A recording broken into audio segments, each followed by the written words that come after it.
So I really want to know what budgeting is. Yeah, and I think budgeting is going to be a huge tool for your, finance team. I know you've mentioned a few other times that your finance team really wants a little bit more insight into what all these fees are going to and why, I know immigration seems like an exorbitant price at times.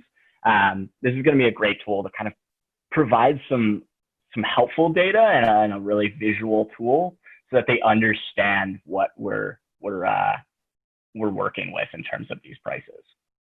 So as you'll see at the top, there's going to be this spending, which is going to show you all previous applications that have been opened, and then all projected applications based on those guidelines you set on the previous page.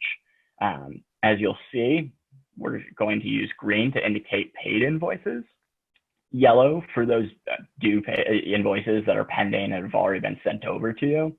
And then this gray or silver is going to show projected applications based on those guidelines that you've set. Any questions about kind of this spending or the summary, which you can kind of see here, which is also going to kind of give you a different visual for that same data in terms of splitting it based on the application type and how much you've spent on each? Yeah, is there a way I can pull this as a report? Yeah, so again, definitely feel free to utilize this as much as possible with your finance team. You can actually pull this report in a few different ways. You can use an Excel sheet if you're a little old school and want to use the Microsoft Office suite. We also had a CSV and a print option.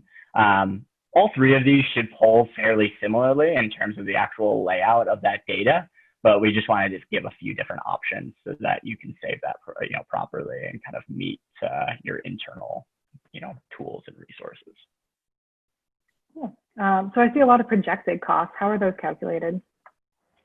Yeah, so the projected costs are going to all be based on those guidelines. So for instance, if you say that, you'll start an extension at the 6-month mark, it's going to show all of the projected applications for the next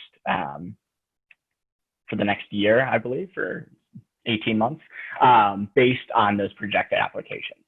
So for instance, we're showing up to September 2021. It's not going to show every projected case where the person expires before September 2021. It's also going to show any cases that will be opened by then. So it may include applications where the individual expires in later in 2021 or early 2022.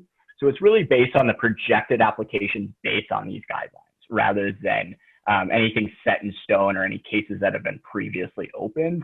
Again, kind of keep using the word projected, but it's based on these projections of what you've already set and what your employee population has already shown in terms of their current expiration dates.